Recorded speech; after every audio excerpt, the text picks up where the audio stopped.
Masugong ang katao maning kalibutan. Gidayan-dayan ang ka nahigmata nga kalanggaman nga nanagawi ning kabukiran. Ug mupadulong ang pagsalog sa kahapon, ug sa dughan nga walay naglaylay, nagkasing-kasing nga way nagsaklay.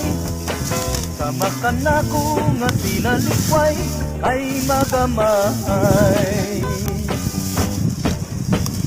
Ug kinabuhi sa magkasaw sa gagamno,